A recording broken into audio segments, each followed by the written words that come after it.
All right, now, what you put in is what you get out, literally. How you feel and function as a human being is based on what you put in your body. It's the food you eat, it's the company you keep, it's the air you breathe, it's the information you take in, music, television, all of that. And nowadays, it's even more serious because of AI. You have to figure out, is it true? Is it a real person? Is it a real story? Is it true? So there's a lot going on, and that's a lot of work.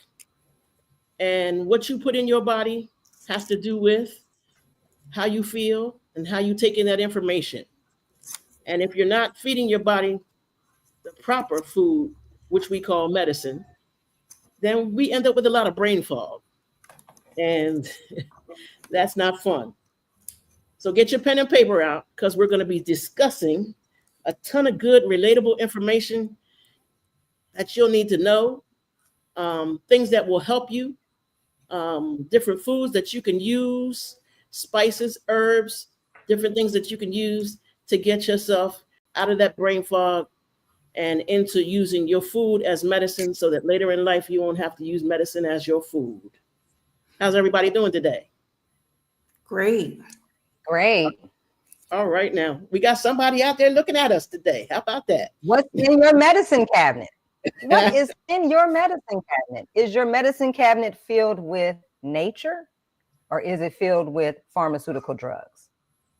Right? If food is medicine, what does your medicine cabinet look like? Do you have your herbs? Are you cleansing? Are you detoxing? Are you using food for what food is for? Or are you using it for the emotional and filling voids? That's a good question. That's a good question. Is the food really your medicine, or is it or in your medicine cabinet, do you have a bunch of synthetics? So we want to definitely talk about having food as your medicine versus synthetics as your medicine. And if we're using the proper foods, and it can be a lot, because when you're not using the proper foods and you have brain fog, then you've got a whole lot of other things going on, dopamine, and your mind tells you want this and you crave this and sugars and everything else, and you end up sick is what happens. So we really need to take a good look at what we're eating, why we're eating it, and what we can do to change those things. Definitely. All right. So where do we go from here? Now we have our mind, and our mind has an ego, and that ego will do things like lead you in the wrong direction when it comes to food. And the simple thing that it does is that dopamine effect. You start having those cravings for food. So we need to learn how to listen to our bodies, because our bodies will tell us exactly what's going on. And the reason I said in the beginning, what you put in is what you get out, because that's the literal truth. When you put good, clean food and herbs in your system, what you get out flows easy. When you put in heavy foods and a lot of sugars and all that, you'll find yourself in the bathroom a little longer in most cases. So it's really true. What you put in is what you will get out, or how it comes out. So we definitely want to take a look at it, and look at it from how we feel. You don't need a doctor to tell you. You just have to pay attention to your own body. And your body will tell you better than your mind will tell you if you're not eating properly. Because what's going to happen is your mind is going to have brain fog, and then you're not going to be able to make that decision. So instead of coming from up here, we need to come from down here and see where we really are with what we're eating. Your body will also show you how it's feeling. We think that getting a pain is, oh, this is just a pain. No, that might be something that was held on to, as far as that didn't break down in your body, didn't process correctly, and caused inflammation. So your body talks to you. Are you listening to your body talk? Or are you just chumping away? You can't hear what you need to hear. Instead, you're hearing those emotions. Oh, I wanted this Snickers so bad. Oh, I wanted this steak so bad. Oh, I wanted this so bad, right? Oh, I was craving this. So, in order for your body to talk to you and for you to have clarity when those messages are being transmitted, you need to cleanse out your body. You need a detox, because sometimes your body may be talking to you and maybe saying, hey, go get that Snickers out that cabinet. Go get that. Go. It might be 11 o'clock at night. You said, I'm not going to eat after 9. And you in the kitchen at 11 o'clock talking about, oh, let me go get something. Let me just snack on something. And what are you buying? What is in your cabinet to snack on? Are you setting yourself up for success or failure? Are you setting yourself up to really refuel your engine and get it revving and have this smooth running vessel? Or do you have a clunker? Are you weighed down? Are you clunked out? Are you in the bed every day? Oh, I'm so tired. You wonder why you're so tired. It's because you're not eating properly, right? So your food, because your body, in order for your body to detox that food, it has to go into a rest state. So that when you're sleeping and you're not getting proper sleep because you didn't eat correctly that day, you're waking up in the middle of the night, oh, my stomach hurts, blah, blah, blah. It's because you haven't really took in consideration what you have eaten that day and how your body has to process that food. So when you're so sluggish and so tired, it's because you're not eating food that makes you energized. You're not feeding that spirit. You may be feeding the soul. You may, oh, my grandmother cooked this. That's what we call it, soul food. Oh, my grandma did this. Oh, you're feeding that soul. Oh, yes, because it brings you back to a memory, right? You never attain that first moment of eating a Snickers for the first time, having butter pecan ice cream for the first time, having that juicy steak for the first time. It's never going to have that feeling again. But we keep craving and looking for that. We're looking for that feeling, or someone gave it to us. I know sometimes when I'm eating peanuts, I think about my grandfather because he loves peanuts. I'm like, oh, my grandfather done tapped in. I'm okay. What's going on? Are we really viewing food as medicine? Are we using it to heal us? Even some of our grief, even some of the pain. Everything that you said, Joy, resonates with me. It's because I know immediately if I've eaten something that is not good for me. That's what I said. Immediately. You gotta listen to your body. And the chronic pain thing is a true thing, because if I eat something that my body does not tolerate, all of a sudden I get this pain in my body and I'm like, where the heck did that come from? It's because I ate something that doesn't agree with me. Eating for your blood type is a real thing. And I had to learn that, as an adult, and even when we talk about the mind body connection, when people say, use your gut feeling, that's a real thing, because there is a nerve that connects from your gut to your brain. Okay. So that is a real thing. So Your all of gut what, looks like your brain. exactly. Exactly. It Look really at your does. intestines, right? Exactly.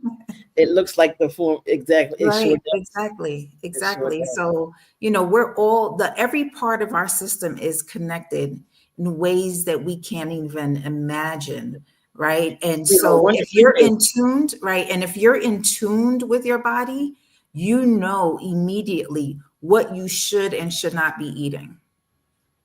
Definitely. That dopamine is something else. Exactly. And it's not necessarily always a sugar fix.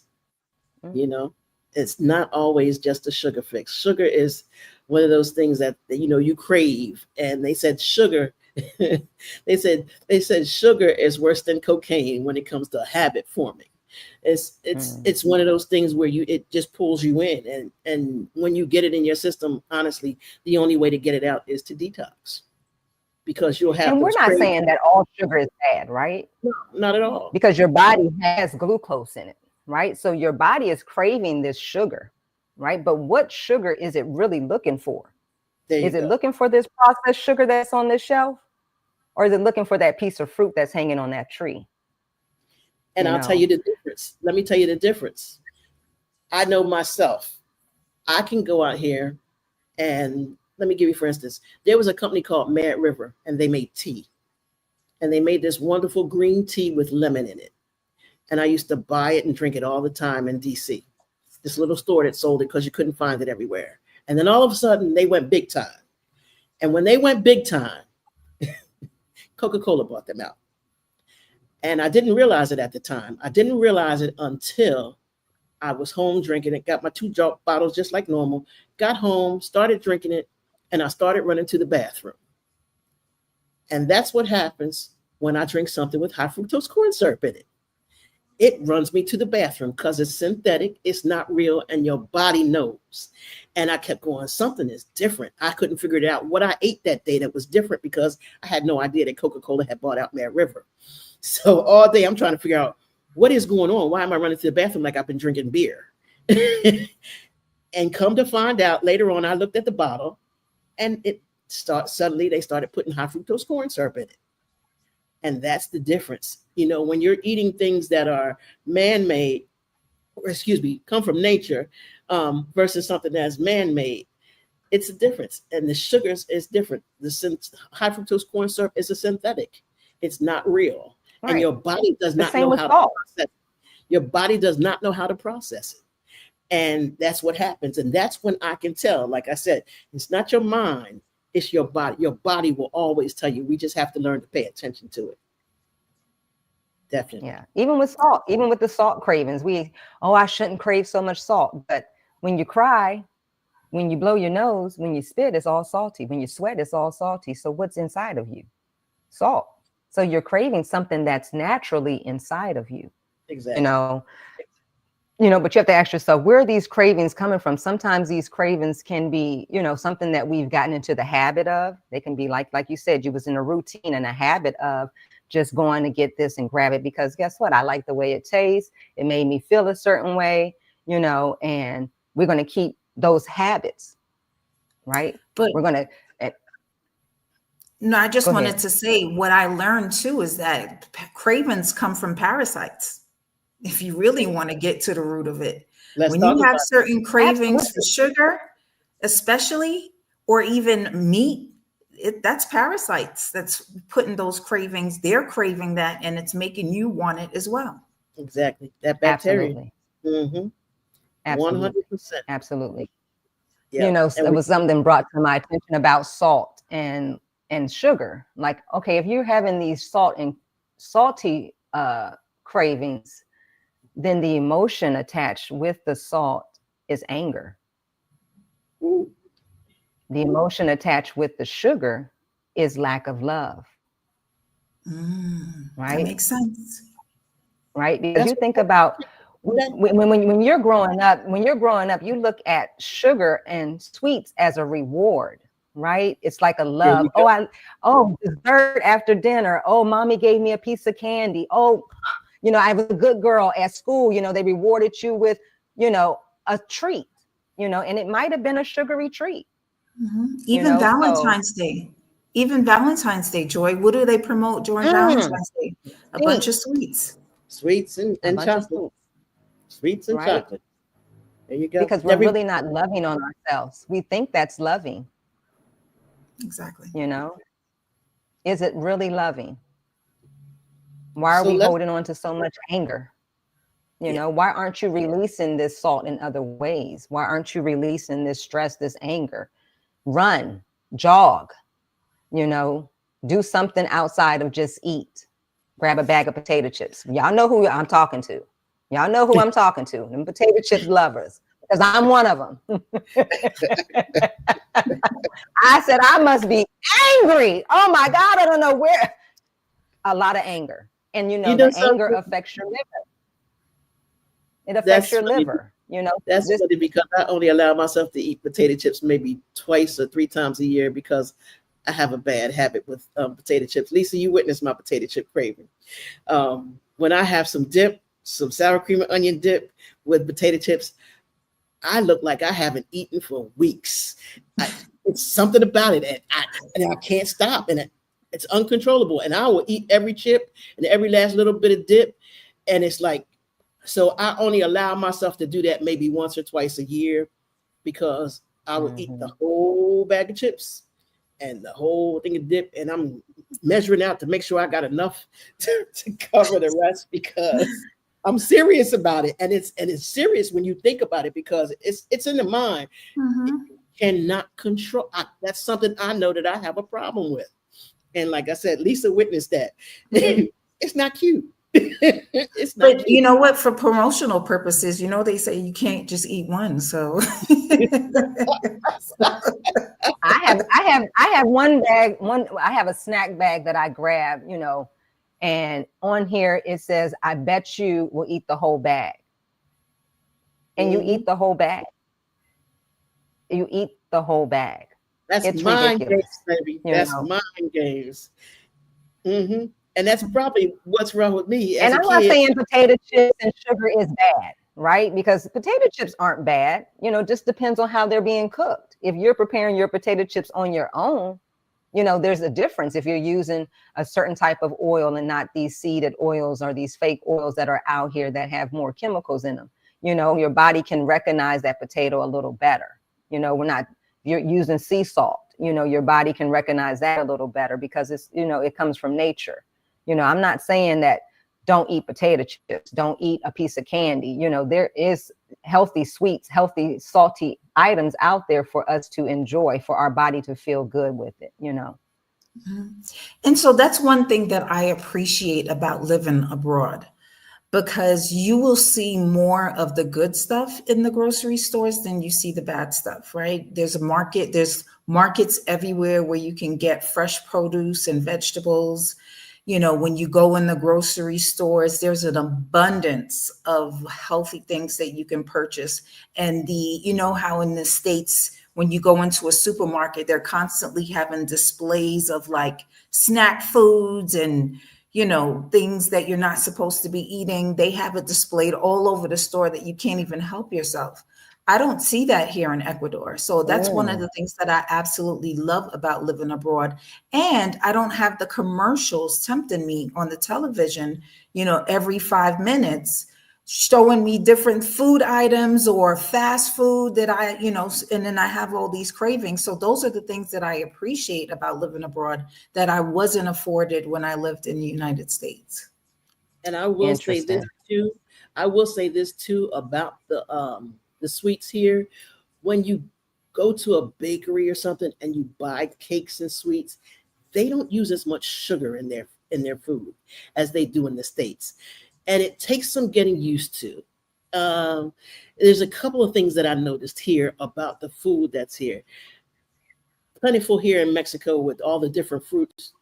People got trees in their backyard with mangoes, soursop, all kinds of everything growing everywhere.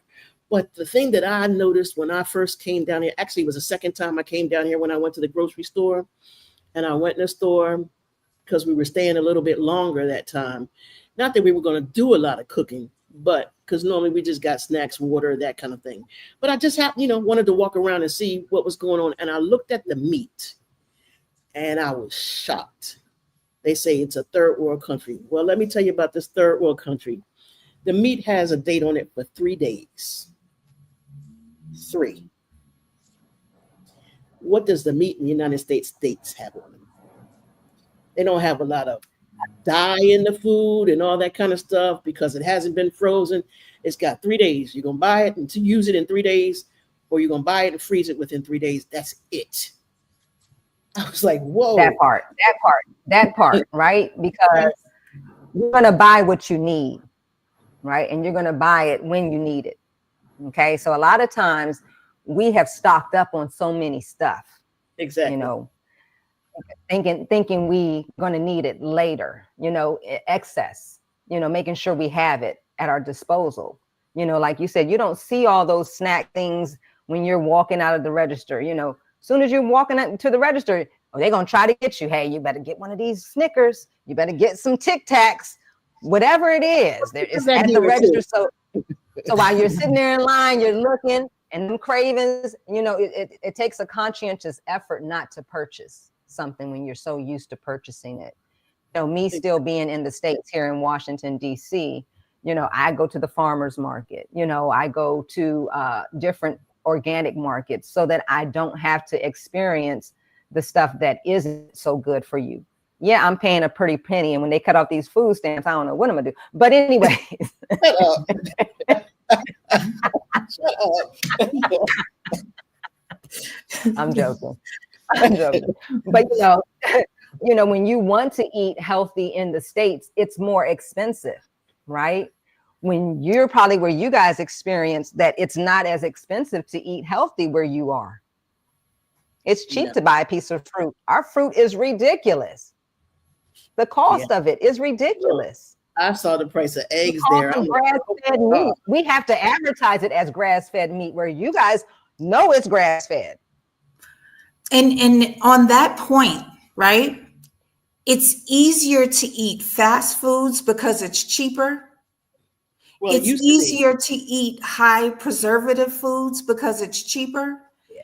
And the nutritional foods, it's harder to be able to stock up on that stuff and have it readily available, right? That's a great point. So let's bring this around. Let's bring this around and also show that it really isn't that expensive to do things that are healthy for you. And I wanted to start off with what I call the 5 superpowers. And these are herbs that help with 3 basic things that a lot of people deal with. We've got anti-inflammatories, antioxidants, and antibacterials. Okay, so we want to write these down. Say that one more time, Lisa, in case for the people in the back. For the people in the back, the 5 superpowers are going to take care of your antibacteria, antioxidants, and anti-inflammatory. Okay, let's start with number 1 with clove. Now, my first experience with clove was when I had to have some teeth pulled. And the pain was absolutely crazy. So I used clove and it numbed and it was excellent. What I did not realize was how much of an antioxidant it was, and antibacterial, and also anti-inflammatory it is because of the eugenol in it. And an antioxidant, eat 2 cloves a day. Eat 2 cloves a day, just 2 cloves. And if cloves are too strong, put them in your water. Put them in your water. I do clove water. Yeah. Even if you don't eat them, even if you don't eat them all, just put them in and chew on them. If you start your day with a cup of clove tea, yes, your body will thank you. Yes. Mm-hmm. And end your day with a cup of cold tea. Your body is going to thank you as well. We should always end our day with some tea, something warm to flush everything down anyway. That's a very important thing. Definitely. The next thing that is very important is cinnamon. And we want to try to use Ceylon cinnamon because that's the one that has packed with all the nutrients and everything for us. Cinnamon is also great for anti-inflammatory and antioxidant. It's awesome. Awesome, awesome, awesome. Sometimes I sit here, I grab a banana. This is my cinnamon. I'll just stick my banana down in my cinnamon and eat the banana with the cinnamon on it. Seriously. Just to get it in my system, drink some water afterwards. Cinnamon is awesome for you as well. Another great thing, especially for anti-inflammatory, is turmeric. I take turmeric and I put turmeric with a little black pepper extract. You got to add the black pepper to the turmeric for it to absorb into your system. Put a little bit, half a teaspoon in some yogurt or in anything that you may make, even your tea. It's not the best taste, but in yogurt, it's not bad. Put a couple of drops of black pepper extract in it. Make sure you They got something trending right now. The golden milk that's made with turmeric, and the Ceylon cinnamon and the cloves and the black pepper with a little bit of coconut milk warmed up at night, you know, Exactly. just to, yeah, that's trending right now. It's called golden milk. Mhm. I'm Get you gonna some. try that. There you go. Yeah. Yeah. Make sure when you use your turmeric, you're using black pepper extract and food grade. I'm not sure if you, or you can just use black pepper, but I always use the extract. It seems to absorb better in everything than the actual black pepper. The next important thing that we use is oregano oil. Oregano oil is an Powerhouse. antibacterial. I use the oregano. It's strong. You'll find some that say that one is a wild one. You'll find some that say that it has 73%. I forget what they call it. The 73%. What is it? Hold on. This one says 90% CV. This one I use. It's not as strong, but the oregano that's the wild grown is the best one out there. You got to put it in something because it will burn the mess out of your tongue. Okay. You know It, what? It's so crazy because I'm growing oregano on in my little garden, and I took a piece of oregano off and chewed on it. And then later on, I reckon my mouth felt weird, like like I don't know, like it had burned my mouth. So you yes, definitely use a carrier when you're Yeah, doing carrier oil. oregano. You know, exactly. some I type put of a couple carrier. drops in some Yeah. juice. Put a couple drops in some juice. But I will tell you, get the wild crafted oregano. It comes in a bottle.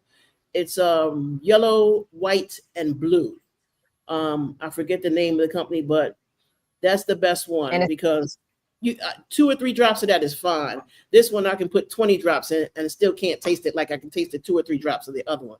So you got to be careful right. of the quality as well. And the Yes. last thing that I want to say is the powerhouse is ginger. Mm. Ginger is my best friend. I I use love ginger. ginger. I use ginger in all my juices, only except for maybe one juice that I don't use ginger in. Ginger is the bomb. Okay. You would And think that ginger was a part of our makeup, the way they sell ginger ale to us. okay. I And swear, I make my black folks own drink ginger ale. ginger ale anything, and we think it's healthy. I make my own. And you know, that's crazy because when I was a kid, when I would get sick, my father would always give me ginger ale. And he would give me ginger ale all the time when I was sick. And it was kind of crazy because it was the knee high and it was the dark pale. It used to burn going as a kid. It used to burn going down. So I thought every time I got sick, I was supposed to have ginger ale, not knowing that all that sugar and stuff in it. You know what I mean? That so now I make my own. I get my Come to ginger. find out that the ginger ale on the shelf don't even have ginger in them. Okay, I get my ginger and I make it, and then I use the mineral water, the sparkling mineral water, to put in it to give it that kick. And I just have to keep it separate and mix it as I go because I made the mistake one time of putting well, at first I was using the Topo Chico, but I don't use that anymore. I usually use the Schweppes mineral, and it does the same thing. But I wasted a bunch of it putting it in there and wasn't thinking, and just wasted it because it went flat. But yeah, I make my own. Ginger is a powerhouse, Yeah. and for especially for inflammation. And right now, I know For the personally, I'm getting digestive tract. digestive. Exactly. Like having a cup of ginger tea after you've eaten a big meal. You know, we keep Well, talking first, about, stop eating big meals. Okay. well, yeah, that's what I'm saying. We keep talking about, eating and food being medicine. If we really look at food as medicine, when you look at these drugs that are prescribed to you, how often are you prescribed to take this medicine? Maybe once a day. But we find ourselves eating maybe 5 times a day, 3 meals and 2 snacks. Are we And eating too much? and they're always telling you, about 3 square meals, and then they're telling you about, oh no, you should eat 6 small meals. And the bottom line is you should eat when you're hungry. When you look at nature, you have to ask yourself, does nature eat as much as we're eating? No. Sometimes they skip a day. Sometimes they skip 2 days, right? So fasting is necessary in your health journey, so food can be your medicine. You have to allow, the food to digest, even after you've eaten. You should wait 30 minutes before you drink, Exactly. because your food is going down through these tubes, through these things, and now you want to put water at the same time. You're messing your systems up. You're making your system work so hard, and you say, why am I so tired? Because you didn't work your system so hard. Exactly. That's why you're tired. And that and you wake up that way as well, because your system doesn't get a chance to really rest. And if you're not getting rest and you're not getting that REM sleep, then your body is not healing itself. And it's so important. And another thing that's important too, I was going to say, if you get a chance, stop on our website. It's on the YouTube page, and it has the 21-day 7-step guide, 7-step 21-day guide. And it gives you some things that you can use on a daily basis to get you in a better mindset, to get you in a better physical set, your body. And the first thing you should do when you wake up in the morning is drink some water to help flush out those toxins that your body had What a chance temperature is the water? room Definitely temperature. room temperature or warmer. Temperature, Room yeah. temperature or Temperature warmer. water. You want to You know. flush out all those toxins that your body had a chance to digest and work through while you were sleeping and getting the. Also add some The nutrients to your water, Yeah. because some of this water that we're buying, that we're getting on the A shelves right lot now, of the water that we're buying. does not have the minerals or the electrolytes that we're needing. It's not like how the plants are getting rainwater. It's not like how the plants are sitting in the soil and they have nutrients coming through them all the time. So for us, we have to put these nutrients inside of us. So squeeze a little lemon, add a little Celtic salt, to your warm water, maybe a little teaspoon of baking soda, if you have some gas that has built up because you probably Definitely. ate and drink, you probably went to bed too early, you probably didn't allow your food to process, and so now your stomach hurts. Exactly. So there are a few little things that you can put in your water to help your water do what it needs to do, because regular water is not going to do it. It doesn't really have anything in it. It can flush if you drink enough of it. Enough of it. Exactly. But a lot of times you drink too much and then you feel sluggish from that. Yes. Because it's not really quenching your thirst, because it doesn't have all the electrolytes and things in it that it used to have. Because it could be dehydrating you. Yes. Yeah. The only time I feel hydrated for real is from fruits. Yeah. Like if I eat melons and stuff like that, and grapes and stuff, those are the only times that I feel hydrated, honestly. So there is H2O and then there is H3O. So H3O is fruit water. Yes. You have more hydrogen for the oxygen to Right. move around in those cells, so that you can get what you need. That's why you feel a lot better when you eat a piece of watermelon, you eat a piece of cantaloupe. It's hydration. Even when you do a cucumber is Right. one of the most hydration. Absolutely. Hydration. 98% of the cucumber is fruit water, is H3O. So that's important. Yeah. Well, guys, if you've liked what you've heard today, please like and subscribe Inner Joy Podcast. Like and subscribe and share with your friends and family. We'll be returning next week, Thursday, same time, same place. And next week we're going to be talking about fast. We'll probably be continuing this conversation, and also we'll be talking about fasting and the importance of giving your system a break.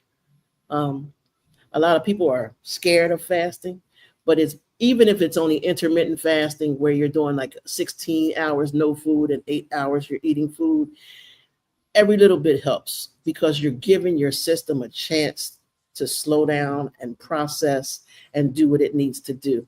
Although I think it's important for us to do a fast at least 24 hours here and there. There are other things that is good for starving, not necessarily starving yourself, but just giving yourself that break, it helps with so many different things because our body, well, stores fat, that kind of thing, but it feeds off of sugar and all those things.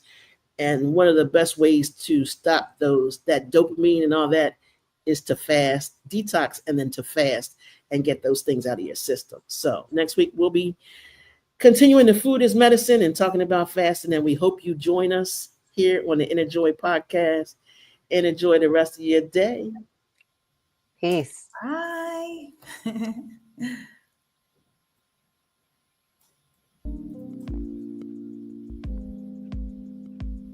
See y'all.